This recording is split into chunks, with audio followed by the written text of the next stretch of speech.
Fourth year आज जो हमने टॉपिक पढ़ना है that is the general procedure for testing of hypothesis. इस प्रोसीजर में 6 स्टेप्स इन्वॉल्व हैं। सबसे पहला स्टेप्स होता है आपका फॉर्मुलेशन ऑफ हाइपोथेसिस। उसमें आपने H0 और HA डिक्लेयर करना होता है। HA या H1 जो आपका नल हाइपोथेसिस के अगेंस्ट ऑल्टरनेटिव होता है। नंबर 2 स्टेप पे आपने लेवल ऑफ सिग्निफिकेंस फाइनलाइज करना होता है। वो आपको या क्वेश्चन में गिवन होता है या आप अपनी तरफ से 0.05 ले लेते हैं। नंबर 3 पे टेस्ट स्टैटिस्टिक्स आता है। टेस्ट स्टैटिस्टिक्स का क्राइटेरिया ये है कि आप अपनी कंडीशंस पे बेस करते हुए जो आपको डिस्ट्रीब्यूशन दी गई है उसकी कंडीशन पे बेस करते हुए आप यूज़ करते हैं या Z टेस्ट या T टेस्ट या F टेस्ट या काई टेस्ट। नंबर 4 पे होता है कि आप क्रिटिकल रीजन बनाते हैं। क्रिटिकल रीजन के लिए सबसे इंपॉर्टेंट चीज़ ये है कि आप देखते हैं कि आपका टेस्ट कौन सा यूज़ हो रहा है। जो भी आप Z यूज़ कर रहे हैं तो Z के अगेंस्ट बनेगा, T कर रहे हैं तो T के अगेंस्ट। और जो क्रिटिकल रीजन में साइन आता है ग्रेटर देन, लेस देन या डज नॉट इक्वल टू वाला, वो आपके ऑल्टरनेटिव के ऊपर बेस कर रहा होता है। ठीक है, जो साइन ऑल्टरनेटिव का होता है वही साइन आपके क्रिटिकल रीजन का आता है। नंबर 5 स्टेप पे आप कंप्यूटेशन करते हैं। जो आपके Z टेस्ट की वैल्यूज़ होती हैं या T टेस्ट की वैल्यूज़ होती हैं उसके लिए जो भी आपको x बार कैलकुलेट करना पड़े या उसकी कैलकुलेशन करके जो आप कैलकुलेटेड वैल्यू निकालते हैं वो कंप्यूटेशन का प्रोसेस सारा आपका 5th स्टेप में होता है। नंबर 6 स्टेप पे आप क्या करते हैं कि अपने इस कंप्यूटेड वैल्यू पे और जो आपकी क्रिटिकल वैल्यू निकली हुई है टेबल के थ्रू उन दोनों का मवाजना करते हैं। अगर तो वो जो कंडीशन क्रिटिकल रीजन में दी गई है वो फुलफिल होती है तो आप रिजेक्ट कर देते हैं H0। लेकिन अगर वो कंडीशन जैसे उसने कहा है कि Z calculated is greater than Z tabulated या Z अल्फा, तो आपका क्या होगा, अगर ये वाला वैल्यू जो है छोटी आ जाती है ग्रेटर देन के साइन की में, तो आप फिर क्या करते हैं, एक्सेप्ट कर लेते हैं H0 को, रिजेक्ट नहीं कर सकते। लेकिन उसके लिए आप लाइन लिखते हैं we fail to reject H0। अगर मैं आपको ये सारे के सारे स्टेप्स एक जनरल प्रोसीजर के थ्रू करवाऊं जिसमें आपको आसानी हो जाएगी कि आपको what ever the condition is given you can make easily steps involve in the formulation of hypothesis, तो आपके लिए ये आसान हो जाएगा। आपने इस प्रोसेस को जो मैं अभी करवाने लगी हूँ इसको बहुत थॉरली स्टडी करेंगे तो आपको हर तरह के क्वेश्चंस जो भी हाइपोथेसिस टेस्टिंग के आते हैं वो करने में आसानी होगी। सबसे पहला स्टेप है फॉर्मुलेशन ऑफ हाइपोथेसिस।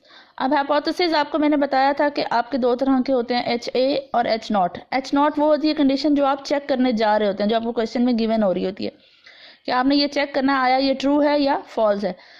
अब उसमें दो तरह के टेस्ट इन्वॉल्व हैं, 1 टेल और 2 टेल। जब 1 टेल होगा तो H0 में जो ये theta is your parameter, whatever the parameter, it can be mu, it can be P, it can be μ1 minus μ2 और it can B P1 minus P2, या आप S भी चेक करते हैं स्टैंडर्ड डेविएशन के लिए जो चेक कर रहे हैं, या वेरिएंस के लिए या सिग्मा के लिए जो कर रहे हैं।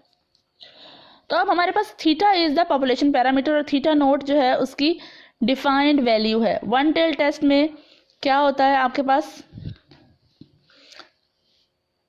ये वाला 1 टेल टेस्ट, ये सॉरी 2 टेल टेस्ट है। 2 टेल टेस्ट में आपके पास कंपोजिट हाइपोथेसिस होता है। इसमें आपके पास थीटा नॉट की वैल्यू जो गिवन है वो does not equal to theta naught है। 2 टेल्स जिसमें आपने डाटा को दोनों टेल्स में देखना होता है, इधर भी और इधर भी। 1 टेल टेस्ट में आपने सिर्फ या ग्रेटर देन वाली साइड पे जाना है या लेस देन वाली साइड पे जाना है।